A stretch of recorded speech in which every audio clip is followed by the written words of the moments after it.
Bismillahirrahmanirrahim. Au nom d'Allah, le clément, le miséricordieux. Toutes les louanges reviennent à Allah, le créateur des mondes. Que la paix et le salut soient sur tous les messagers et prophètes envoyés par le Seigneur des mondes à tous les peuples, notamment le dernier messager qui est le prophète Mohammed. Monsieur le Premier ministre, chef du gouvernement, je prends la parole aujourd'hui pour m'adresser à vous. Pour la première fois, par le biais de ce canal, pour vous transmettre un message. Je suis Benyamin Anjoua Obolo, fils de feu Obolo Joseph, natif de l'Ewaï. Je suis Gabonais de père et de mère, natif de Massoukou. Je viens aujourd'hui vous transmettre ce message à cause de la gravité de l'acte que vous avez posé et que vous voulez imposer au peuple gabonais. Je veux parler de la dépénalisation de l'homosexualité au Gabon. Monsieur le Premier ministre, si aujourd'hui je prends l'initiative de m'adresser à vous, c'est parce que la légalisation de l'homosexualité est dangereuse pour notre pays, le Gabon, et pour ses habitants. Car cette pratique diabolique et démoniaque suscite la colère du Seigneur des cieux et de la terre. Nous sommes bantous. Dans mon éducation altogovéenne, mes ancêtres nous ont laissé une éducation qui n'a pas donné de la place à l'homosexualité. Chez nous, lorsqu'on parle de l'homosexualité, nous disons « Mama Mancheri », c'est de la saleté, c'est de la souillure. « Maman Laurent », c'est une abomination, c'est une malédiction. Monsieur le Premier ministre, dans mon enfance, j'ai reçu une éducation chrétienne. Jusqu'à une bonne partie de ma jeunesse. Et dans le christianisme, j'ai appris que l'homosexualité est une abomination. Et le Seigneur de l'univers, pourtant miséricordieux, clément,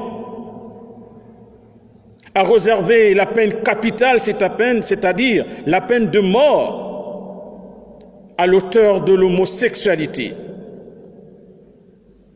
C'est cette éducation que j'ai reçue lorsque j'ai été catholique, lorsque j'ai été éduqué dans les écoles catholiques. Ensuite, après ma conversion à l'islam, lorsqu'Allah m'a guidé dans ce droit chemin, j'ai décidé de faire des études de théologie. Bénéficiant d'une bourse, j'ai étudié au Royaume d'Arabie Saoudite, dans la ville sainte de Médine.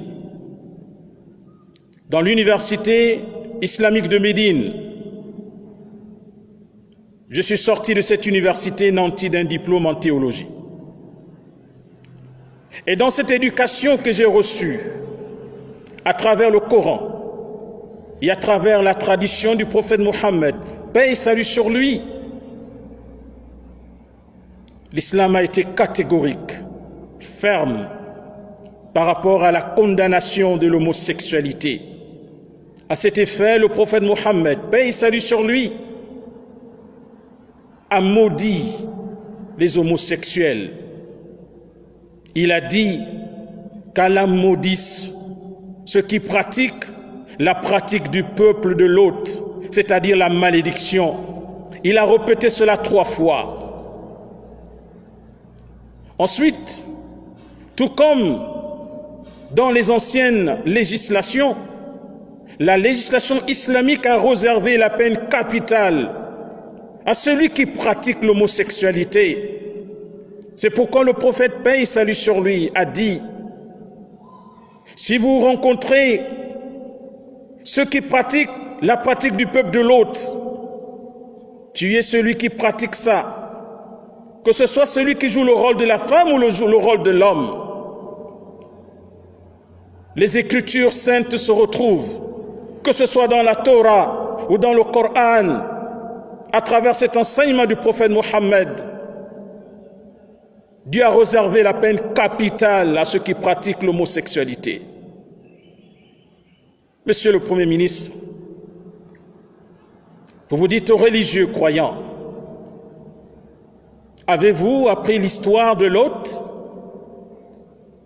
Ce peuple qui est le premier à pratiquer cette abomination sur la terre? Mais quelle a été la fin de ce peuple?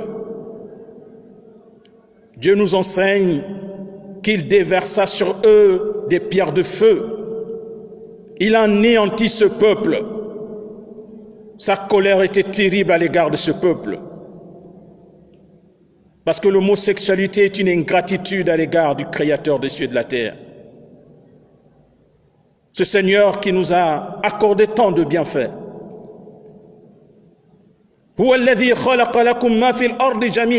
C'est lui qui a créé pour nous tout ce qui est sur la terre.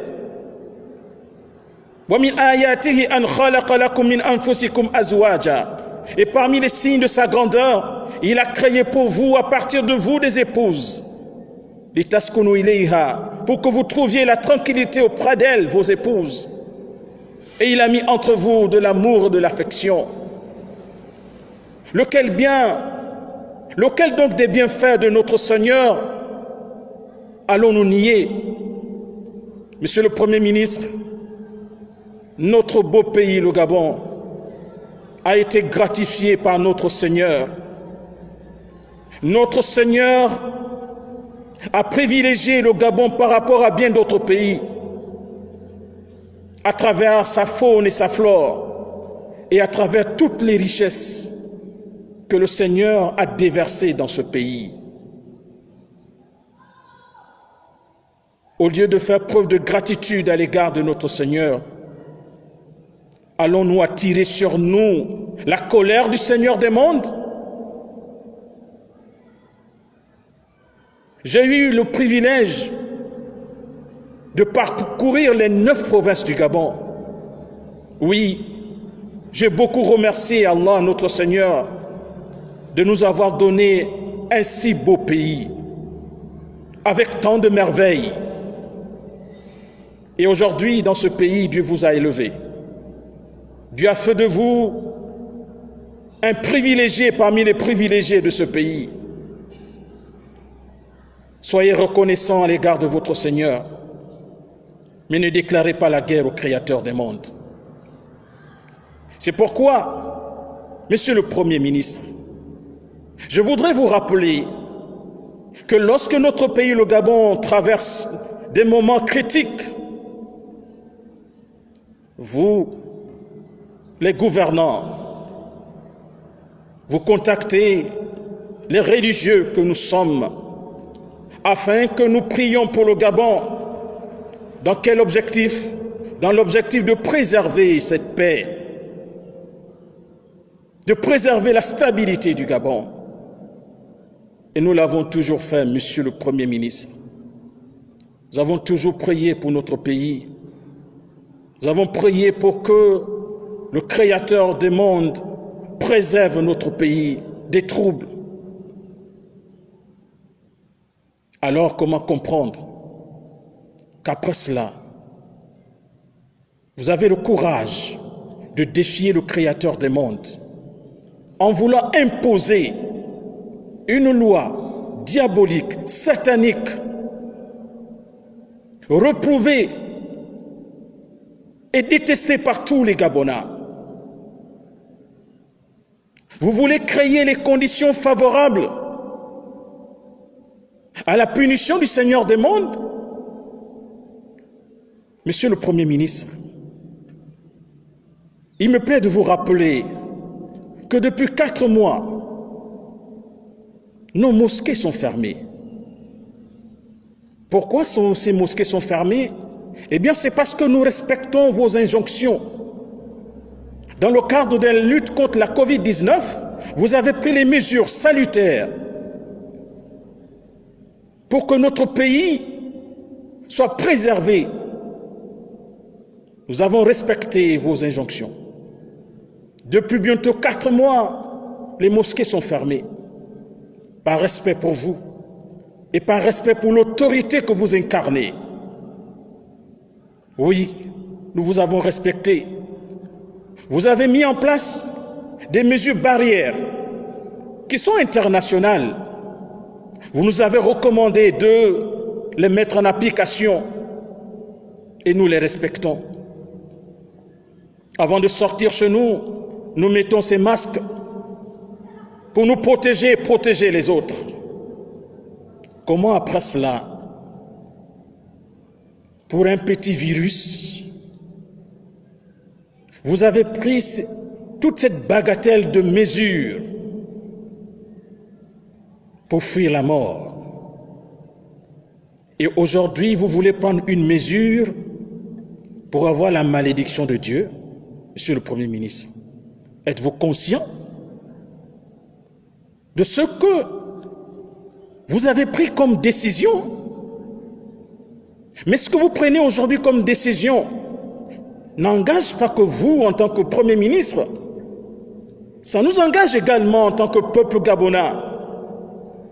Car sachez-le, lorsque la rigueur du Seigneur descend, lorsque le châtiment descend, le châtiment de Dieu descend,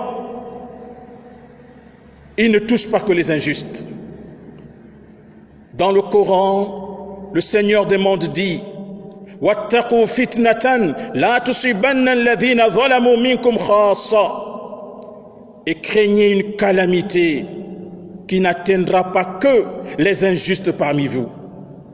C'est-à-dire, le Seigneur nous met en garde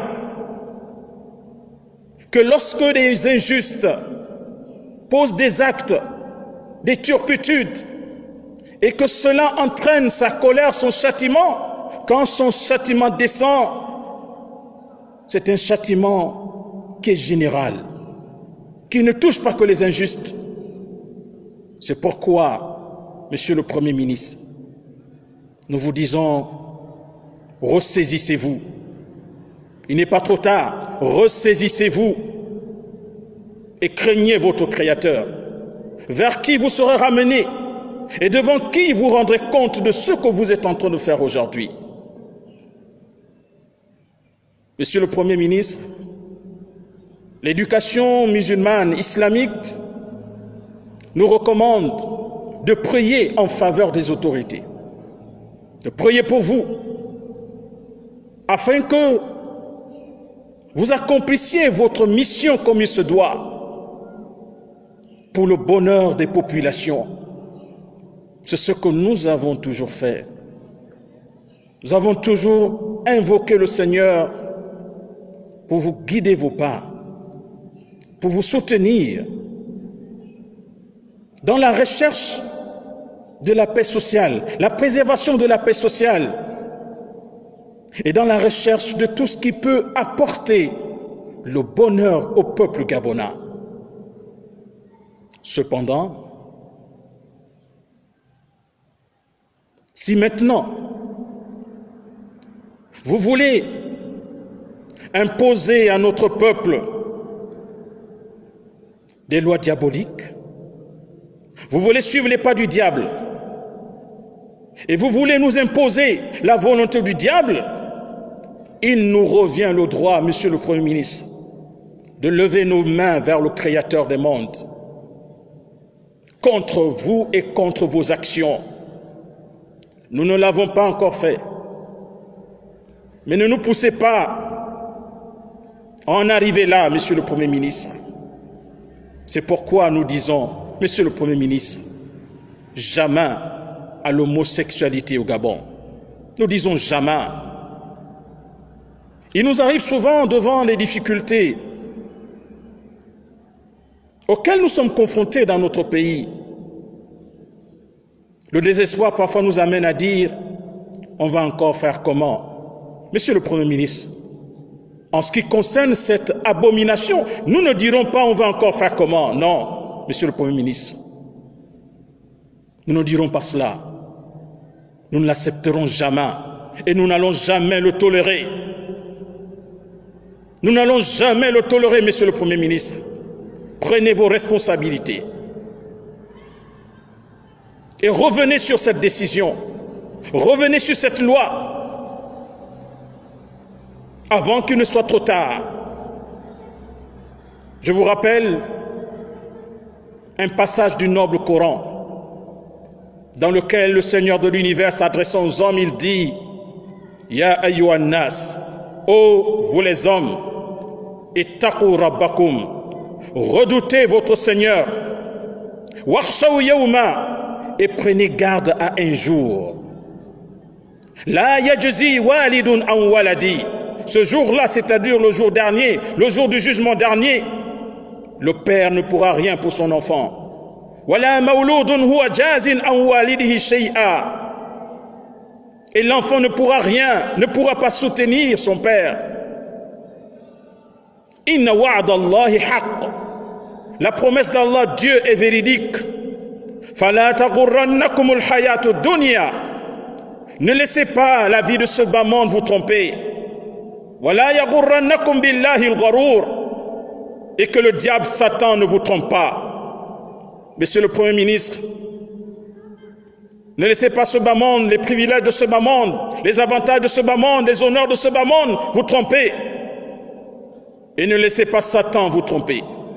Ne laissez pas le diable vous tromper, Monsieur le Premier ministre. Revenez à Dieu, demandez-lui pardon et retirez cette loi que nous n'allons jamais accepter, Monsieur le Premier ministre. Retirez cette loi. Et nous demandons pour la fin de notre message à tous nos concitoyens, où qu'ils soient, ensemble mobilisons-nous pour dire non à l'homosexualité au Gabon, non à la dépravation des mœurs au Gabon, non à la loi du diable dans notre pays, le Gabon. À tous, je vous demande de partager au maximum ce message. Partagez ce message afin que ce message puisse parvenir à nos dirigeants et qu'ils puissent prendre des décisions qu'il faut, et revenir sur cette décision qui consiste à vouloir imposer cette abomination au Gabon. Je vous remercie. J'ai espoir en vous, Monsieur le Premier ministre. J'ai espoir en vous, puisque vous avez dit que vous êtes religieux, alors j'ai espoir en vous. C'est mon premier message, Monsieur le Premier ministre. Je vous remercie et je demande au Créateur de l'univers de toucher votre cœur et de toucher le cœur de tous les décideurs, les parlementaires, les sénateurs, que Dieu touche vos cœurs. Merci beaucoup, que Dieu préserve le Gabon de cette abomination.